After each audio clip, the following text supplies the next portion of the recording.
Good morning. Ito na ang second area natin. Almost 100% flowering stage. So, may palabas. Ayan, kalalabas lang. Malaki-laki pa sa ang kanan niya. Yan. Napakaganda ang butil. Pero yung iba ay hinog na. Ayan. So, ang mangyari nito, mahilaw lata. Kahit na mahilaw lata, importante may bunga at may makakain tayo. May maaani tayo. So, paano man yan na hindi hilaw lata pero wala ding bunga. So, ito kahit na anong nangyari, at least nakabunga din siya.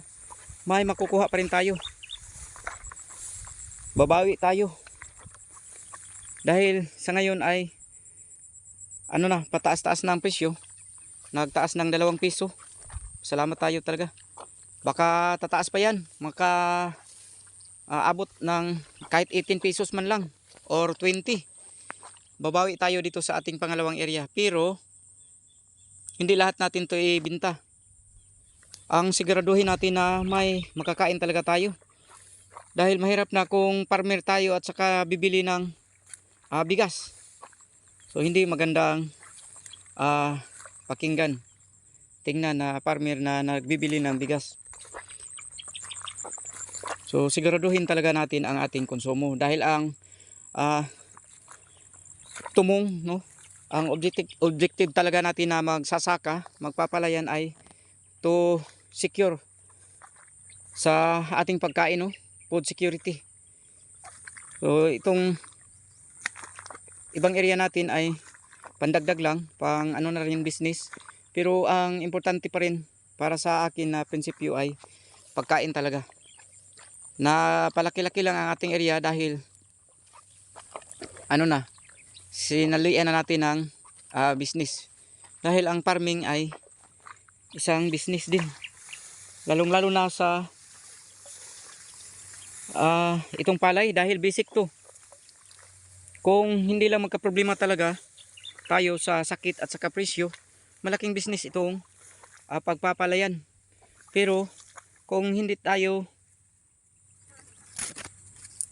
magpatawag sa amin pailob, na wala tayong mapala. Dahil ganito talaga realidad na pababa, pataas at saka paminsan-minsan atakihin ng dangan at sakit ang ating palay. Pero sa susunod na panahon, babawi din yan. So, wag tayong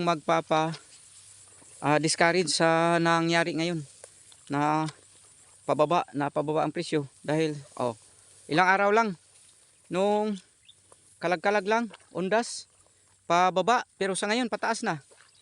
So, hindi tayo ma-discourage.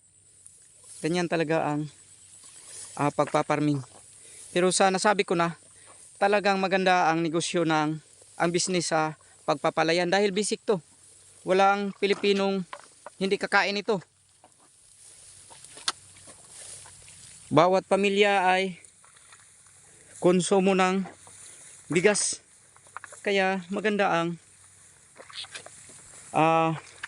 business na pagpapalayan. Kung marunong lang tayo. Hindi tayo paano-ano lang, marunong tayo mahanap ng paraan katulad nitong ating ginagawa ngayon. So hindi tayo nag-organic tayo.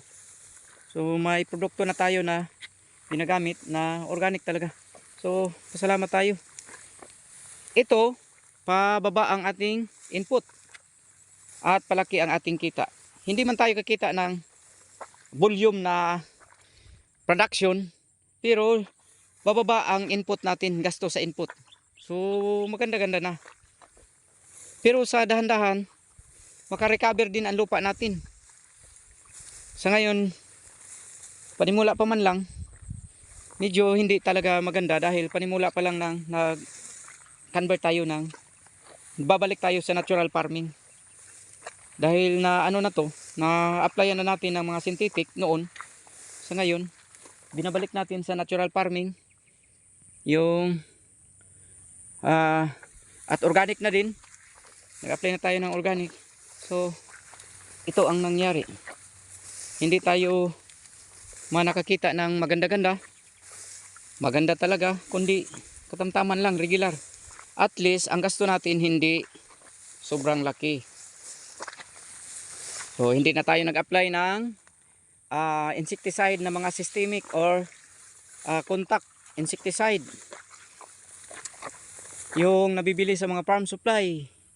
So, ang ginawa natin, yung mga organic natin na input ang ginagamit natin. Ayan. So, maganda-ganda man. Hindi tayo nakakita ng mga dangan or insekto. At least,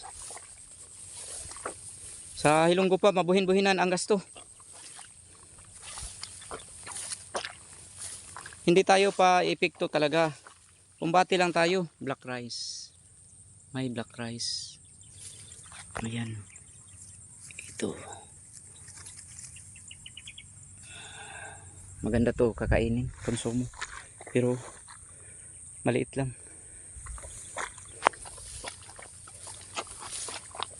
Ito ang bakas ng punggos. Hindi na yan makakabunga. May mga porsyon din na maganda-ganda. Ayan. So, pasalamat talaga tayo dahil may maani pa naman tayo. So, yun lang po. Maraming salamat po. God bless sa lahat. Happy farming.